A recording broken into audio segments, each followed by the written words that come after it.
All right, ready to dive in. Today, it's South African business, specifically some big changes from July 2024, all about beneficial ownership. You shared some stuff from company partners that CIPC Beneficial Ownership and Annual Returns Made Simple guide. Yeah, right. Sounds a bit dry, maybe. But stick with me, it gets interesting. Like detective work, but for businesses. Okay, I like where this is going. So beneficial ownership, for those hearing it for the first time, what's the gist? Imagine you're looking at a company, right? On paper, it's all shareholders, directors, the official stuff. But then, what if someone's behind the scenes, calling the shots, getting the benefits, but their name's nowhere? That's our beneficial owner. So not just the paperwork, but who really has the power, who profits. Makes sense. But why South Africa suddenly caring so much about this? Few reasons. Transparency's big. Governments everywhere are cracking down on things like money laundering, tax evasion. And to do that, you gotta know who's really behind a company. Shining a light into the shadowy parts of the business world. Gotcha. But in practice, how does this go down? Did companies just have to spill all their secrets all of a sudden? Pretty much. July 1st, 2024, hard stop. Can't file your annual returns, which every South African company has to do unless you've given them the beneficial ownership info too. No more hiding. So this isn't optional, it's a must-do. What if a company just ignores it all? Well, the Companies and Intellectual Property Commission, CIPC, they're in charge. They issue these things called compliance notices, basically a formal warning, like get your act together or A else. compliance notice. That sounds serious. What happens then? Think of it as a yellow card. Ignore it, there are consequences. Fines, maybe they put you on probation as a director. Worst case, you're banned from being one completely. Whoa, okay. High stakes then. Good reason to get those forms in order. Absolutely. But it's not just tea about avoiding punishment. This transparency helps build trust with investors, partners, the public even. Companies open about who's benefiting. That's a good sign, right? Yeah, I see that. So how do you file this info? Is it a whole ordeal? Well, they can DIY it, CIPC's online portal, but let's be honest, not exactly user-friendly. Many companies find it a pain, especially if they don't have like a whole legal team for this stuff. That's where company partners comes in, right? Their guide makes it sound pretty painless with them. That's what they say. They're like, we're the solution to this compliance mess. Simplify it all, make sure it's done right, like a guide through the bureaucracy jungle, so to speak. Okay, but hold on. Devil's advocate here. Any downsides to using someone like that? Could be risky, no. Good point. Always good to be cautious. You're giving them your company's sensitive info, that's one thing. Plus, it costs money. These services aren't free. And even if you use someone like company partners, you still got to know what you're giving them. Why, right. It's your responsibility in the end. Absolutely. Like hiring a contractor to fix your roof. You don't do the work, but you got to understand the basics, make sure it's done right. Blind trust is never good. So we got the hard stop, the compliance notices.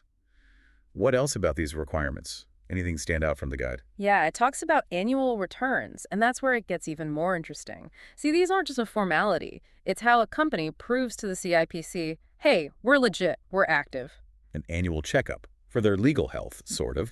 But how's that tied to beneficial ownership? I don't get it. That's the key.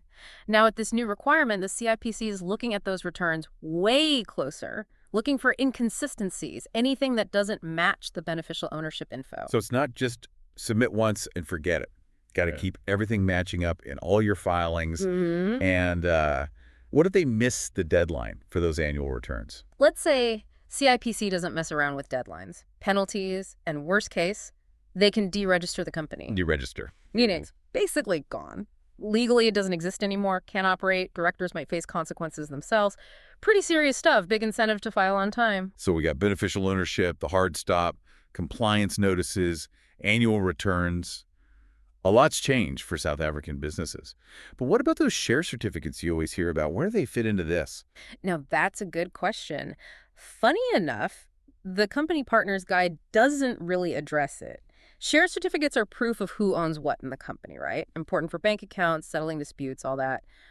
But how do they work now with this beneficial ownership thing where the real owner might not be on the certificate at all? Okay, now it's getting really interesting. We'll have to dig into that ourselves. But before we go full detective mode, maybe zoom out a bit, what does all this mean for someone who's, not actually running a business in South Africa? Why should they care about this stuff? Good question. It's not just about South Africa. It's a global trend, this push for transparency in business. And that affects everyone, even if you're not a CEO. Okay, I'm all ears. Go on. Think about it. These rules fight corruption, money laundering, tax evasion.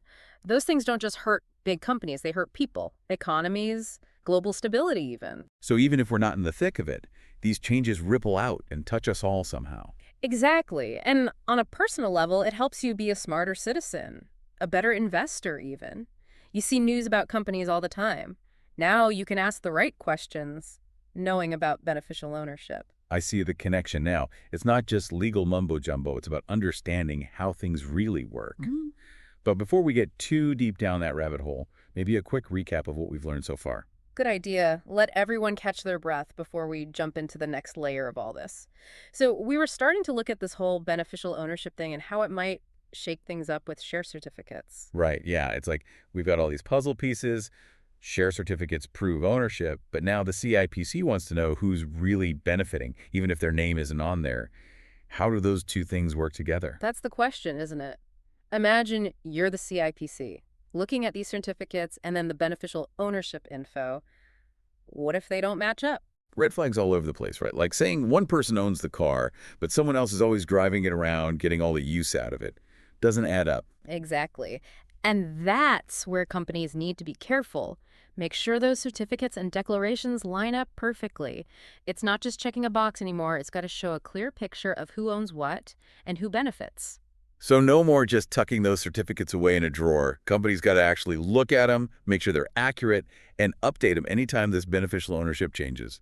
Sounds like a headache, especially for big companies with all their complicated structures. Adds a whole new layer of complexity for sure. But remember those third-party services like company partners? This is where they might come in handy. Help companies sort it all out, make sure everything's aligned right. Yeah, true. But even then, I bet it's still daunting for smaller businesses. Maybe they don't have the resources or the know-how to handle all this compliance stuff. You're right, it's a valid concern. The CIPC needs to give clear guidance, especially for those smaller businesses. They need support.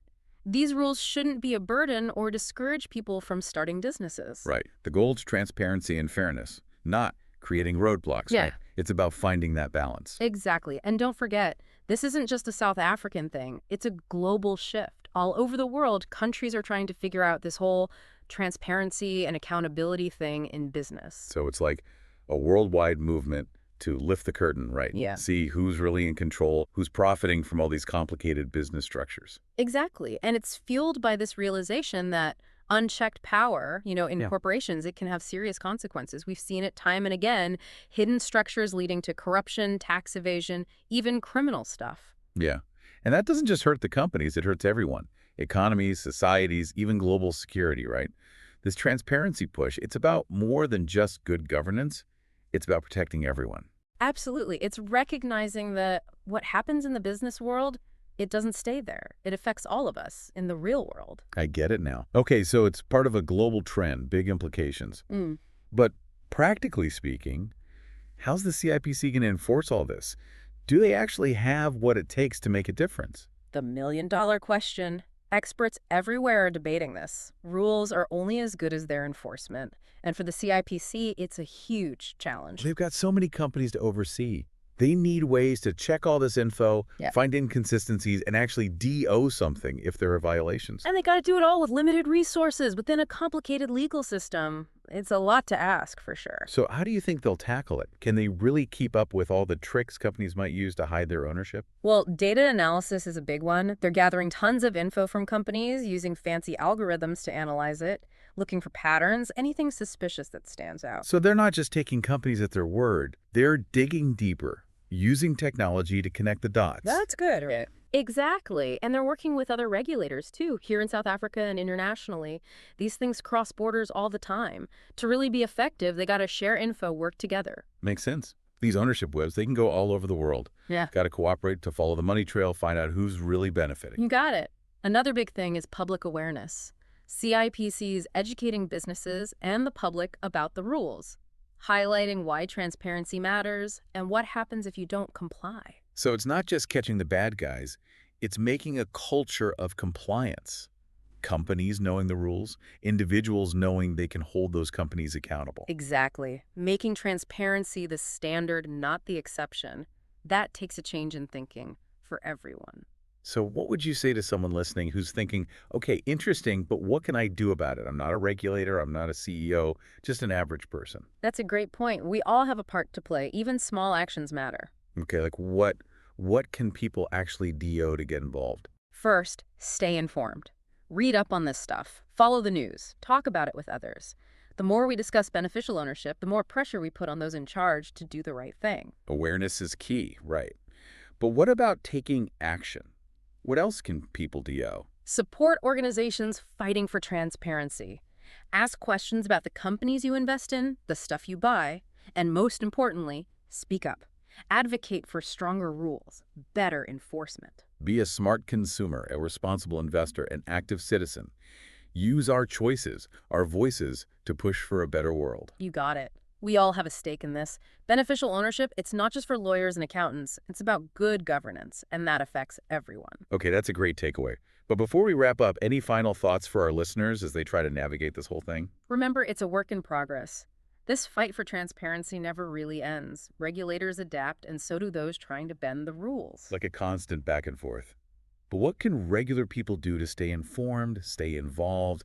It can feel overwhelming, all this business and finance stuff. For sure. But there are things you can do. Stay informed. That's key. Read articles, follow reliable news, talk about it. The more we talk about it, the more we hold those in power accountable. Okay, awareness is step one.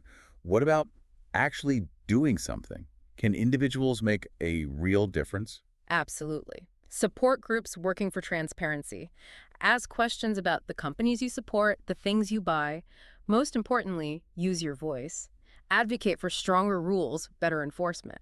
So it's about being informed, being engaged, speaking up for what's right. Exactly. It's about recognizing we all have a role to play in making things fairer and more transparent. Even small actions add up. Okay, I think that's a great point to end on. But let's take a moment to gather our thoughts before diving into the final part of our discussion. Sounds good. A little reflection before we unpack the last layer of this fascinating topic. So we've talked about the challenges and whether these new regulations can really make a difference. It's a tough question, no easy answers.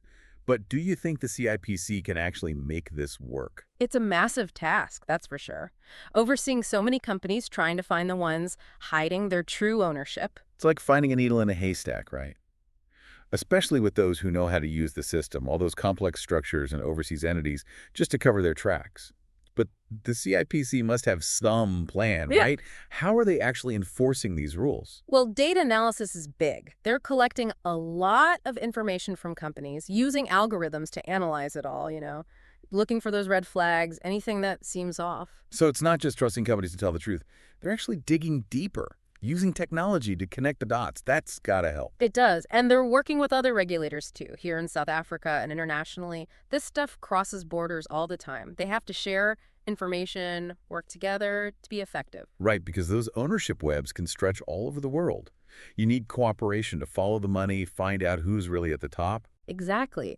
And public awareness is key too. The CIPC is educating businesses and the public, explaining the rules, why transparency matters, what happens if you don't play by the rules. So it's not just about catching the bad guys. It's about creating a system where everyone understands the rules, and individuals can hold companies accountable. Right. Making transparency the normal way of doing things, not the exception.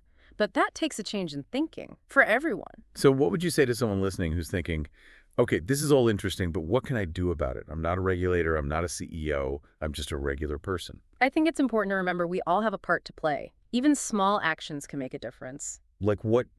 Give me some examples. What can regular people actually do? Stay informed, for one. Read about this stuff, follow the news, talk to people about it. The more we talk about beneficial ownership, the more pressure we put on those in power to do things right. Okay, awareness is a good first step. But what about actually doing something? Can individuals really make a difference? Absolutely. Support organizations that are fighting for transparency. Ask questions about the companies you invest in, the things you buy. And most importantly, speak up. Push for stronger rules, better enforcement. So be an informed consumer, a responsible investor, an active citizen. Use your choices, your voice, to push for a better system. Exactly. It's about recognizing that we all have a stake in this. Beneficial ownership, it's not just for lawyers and accountants. It's about good governance, and that affects all of us. I think that's a great point to end on. Beneficial ownership, it's a complex topic, but it's something we all need to understand. Thanks for joining us, and we'll see you next time for another deep dive into a fascinating topic.